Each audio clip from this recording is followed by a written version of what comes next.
atitude que afasta o seu marido, o seu namorado de você. Aumentar o tom de voz. Eu sei que isso é até um pouco óbvio, né? Todo mundo sabe, todos nós sabemos que não é legal a gente aumentar o tom de voz com as pessoas, né? A gente gritar, a gente ser agressivo, todo mundo sabe disso. Mas o problema é que quase ninguém consegue se controlar na hora de querer gritar. Na hora de uma briga, na hora de uma confusão, na hora de uma DR, né? Quase ninguém consegue silenciar ou então conversar num tom de voz brando, um tom de voz baixo. Então, é preciso trazer sim isso que é tão óbvio pra gente conversar aqui, como a primeira atitude, o primeiro comportamento que afasta o seu homem de você. Então, a gente aumenta o tom de voz, né, quando a gente se sente contrariada, quando a gente se sente frustrada, quando a gente sente a necessidade de nos defender. Ou então, quando a gente quer repreender, né, eu fiz um vídeo sobre isso, que se eu não me engano foi o vídeo passado, quando a gente quer mudar o homem, quando a gente quer repreender o homem, corrigir o homem, a gente acaba aumentando o nosso tom de voz. E o problema desse primeiro comportamento é que quando a gente aumenta o tom de voz, a gente acaba não sendo ouvidas, né? Porque quando a gente aumenta, parece que é porque a pessoa não ouve, não entende o que a gente está falando e a gente quer aumentar. Mas na verdade a gente está causando o efeito contrário. Quanto mais a gente aumenta o tom de voz, menos as pessoas ouvem a gente, estão abertos para ouvir a gente. Então, quanto mais você aumenta o seu tom de voz com o seu marido, menos ele vai te entender, menos ele vai te compreender e menos ele vai querer atender o que você pede, o que você diz. Se a gente grita, né, se a gente aumenta o tom de voz, as pessoas elas vão entrar na defensiva. Então, elas não vão de maneira alguma absorver aquilo que você está falando. E, gente, na verdade, esse comportamento que a gente tem, ele só dedura a gente, né? Em como nós somos frágeis às vezes, como nós somos imaturas às vezes, como nós somos crianças às vezes, né? E frágil, quando eu digo frágil, eu quero dizer frágil emocionalmente mesmo, gente. E a pessoa que é frágil, ela constrange as outras pessoas, né? Quando ela corrige, quando ela repreende. Eu falei sobre isso no vídeo passado. Sem contar que quando a gente grita, a gente está usando recursos que são primitivos, sabe? Que são animalescos mesmo, como se a gente não tivesse evoluído. E não preciso nem dizer que é super agressivo, né, gente? A gente gritar com a outra pessoa. Segunda coisa que afasta o seu marido, o seu namorado, o seu companheiro de você: dar sermões. Quando a gente tem esse comportamento, a gente não percebe o quanto nós estamos sendo chatas e repetitivas. A gente fala sempre as mesmas coisas, a gente reclama sempre das mesmas coisas, né? A gente acaba parecendo mães de adolescentes rebeldes. Você lembra da sua mãe na sua infância, ou da sua tia, ou da sua avó, que falava a mesma coisa, todo dia brigava com você com a mesma coisa? Lembra como que era chato? Como que era repetitivo? Como que era irritante? Então é bom a gente se atentar que quando a gente tem esse comportamento, a gente está tendo um comportamento de mãe, né? E aí o nosso marido, o nosso namorado, ele acaba agindo o quê? Como um adolescente, como a gente agia no nosso passado. A gente não queria ouvir, a gente achava chato, a gente achava repetitivo. A gente fala tanto, né, gente, que a gente acaba achando que é pelo excesso de palavras que a gente vai convencer alguém ou que vamos mudar esse homem. Mas a realidade é que esse comportamento, ele só gera afastamento do seu marido, aversão. E é muito importante, a gente sair desse ciclo, a gente sair dessa caixinha. A gente se perguntar assim, poxa, se isso não tá funcionando, se falar sempre a mesma coisa não funciona, ele não muda, o que eu posso fazer de diferente, sabe? A gente fica tão repetitiva, a gente não tem imaginário para pensar, cara, isso aqui não tá funcionando, eu preciso mudar a minha estratégia, eu preciso fazer outra coisa para que esse homem ele me escute, para que ele me entenda, para que ele me compreenda. Então a gente precisa sair desse ciclo de mãe, né, de repetitivo, de coisa chata, de ficar falando sempre a mesma coisa. Terceira coisa que afasta o seu marido de você: as críticas excessivas. Quando a gente tem esse comportamento, gente, é meio como se a gente estivesse sentando no lugar de um juiz, sabe? Ou de algum ser superior. A gente acaba tomando mesmo um lugar que não é nosso, né? Um lugar que é de Deus, ou um lugar que é de um juiz, de uma pessoa que pode julgar. E aqui também entra o terrível hábito de falar mal dos outros. Nada é tão feio quanto ser uma pessoa fofoqueira e difamadora. Então, a gente precisa, nesse momento, se colocar no nosso lugar. Nós somos todos seres humanos, né? Eu falei sobre isso lá no início do vídeo. Nós não somos melhores que ninguém. Quando a gente julga, e eu sei, gente, que tudo isso aqui é muito fácil de falar, mas é muito difícil de fazer. Isso são coisas instintivas nossas mesmos, né? E aí a gente precisa lutar contra isso, porque essas coisas não melhoram o nosso relacionamento, elas só pioram.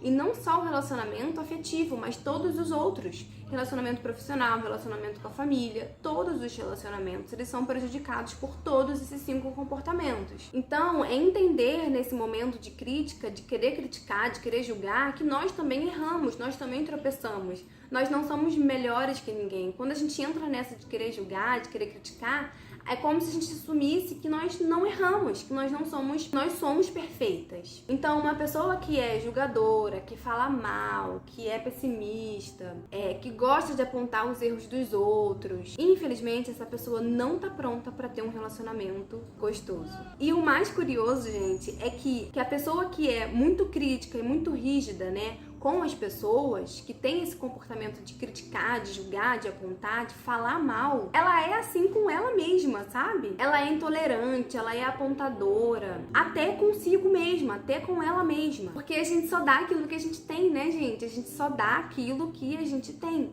Então, se você se aponta, se você se critica, se você se julga, você vai fazer isso com as outras pessoas. Se você se acolhe, se você se entende, se você olha para os seus defeitos, né, entende, corrige, você também consegue ser mais empática com as pessoas. Então, a pessoa que ela é assim, ela atormenta a sua própria vida e também atormenta a vida dos outros. Ela não consegue relaxar, nem rir das burrices que ela faz, né, dos tropeços dela. Imagina com as pessoas com que ela convive. Quarta coisa que afasta o seu marido, o seu namorado de você: comparações. A comparação, gente, quando a gente usa de comparação, geralmente a gente usa para diminuir as pessoas. Por quê? A gente faz isso com a gente, né? Quando a gente se compara com uma mulher, por exemplo, bonita, ou a gente compara o nosso trabalho, né, com outra pessoa, a gente sempre acaba colocando a gente pra baixo. A gente sempre assume que nós somos o pior lado. Então, quando a gente usa pra comparar com as outras pessoas, né, comparar as outras pessoas, por exemplo, comparar o seu marido, a gente também faz isso pra botar a pessoa na pior, pra diminuir aquela pessoa ali. Ah, mas ali, o marido da fulana, olha só o que ele faz. Você, nem isso, você não faz nada que ele faz. Então, quando a gente tem esse comportamento, a gente acaba colocando a pessoa, né, o homem, pra baixo, no nível mais baixo, em comparação à pessoa com que, né, nós estamos fazendo essa comparação. E o pior de tudo isso é que ter esse comportamento com o seu homem, ele produz nele, né, esse comportamento produz nele, no seu homem, um pensamento de que ele não é capaz, de um pensamento de incapacidade mesmo. Você, de fato, diminui uma pessoa. E o pior, e o mais engraçado é que a gente sempre acha que as pessoas de fora são melhores do que as pessoas de dentro. Então, a gente acha que o marido da fulana, lá da sua amiga, é melhor que o seu marido. Talvez você... Você lembra quando a gente era criança?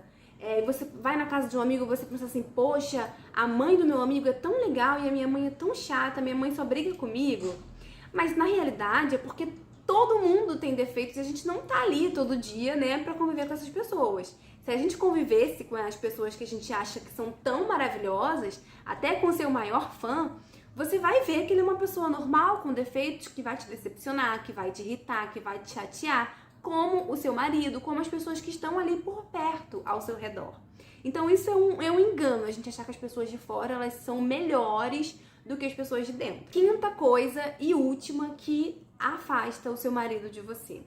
Última desse vídeo, tá, gente? Porque se a gente parar pra contar, a gente vai ficar aqui até amanhã. Chantagem e punição. Sabe assim, quando tem aquela pessoa que fala assim: ah, se você não fizer isso, eu não vou fazer isso aqui pra você. Sabe? São coisas desse tipo. Ou então, se você não mudar, eu vou embora. E essa relação, esse relacionamento, ele se torna mais desastroso quando a gente usa desses mecanismos pra convencer as pessoas, chantagens e punições. E pior quando a gente usa com generalizações, como por exemplo, falar pro seu marido que ele não tem jeito, que ele não muda nunca, que ele sempre erra, ou então, pela milésima vez você erra nisso, pela milésima vez você faz a mesma coisa. né? Essas palavras, elas são sentenças mesmo, elas fazem com que o seu homem, ele acredite naquilo ali, gente. E quanto mais você fala, mais você torna verdade, sabe? O que a gente fala. E quem usa essas sentenças é muito bom para trabalhar no tribunal, mas não é bom para resgatar o amor e transformar o amor, transformar o relacionamento. Não consegue construir, né, escrever uma história de amor. E é muito legal a gente falar aqui o último ponto, né, sobre chantagens e punições, que eu acredito que é muito comum, talvez aconteça no seu relacionamento, né, de haver uma traição, sei lá, por parte do seu marido, do seu namorado, e você usar essa situação, usar esse acontecimento para chantagear, né, a pessoa com quem você tá ali dividindo uma vida. E a gente precisa parar com esse comportamento agora, hoje, gente, imediatamente. Porque a nossa palavra, ela tem que ser firme, né? Se você decidiu perdoar essa pessoa, se você decidiu continuar uma vida com essa pessoa, você não pode dar uma meia chance, sabe? Quando a gente dá uma meia chance é quando a gente fica chantageando, relembrando e tentando punir a pessoa, nem que seja uma punição que faça com que ela se sinta mal, com que ela se sinta um lixo. Se você não é capaz de dar uma chance completa, então não dê meia chance, sabe? Termina, vai embora. É muito melhor do que você ficar ali castigando essa pessoa por uma coisa que provavelmente ela já entendeu, sabe? Por uma coisa que provavelmente ela não se orgulha. Mas, se você passar por isso, né, e você decidir que você vai continuar, que você vai perdoar, então esquece isso, sabe? De querer chantagear, de querer usar isso pra chantagear o seu marido, o seu namorado. Segue em frente, seja firme na sua palavra.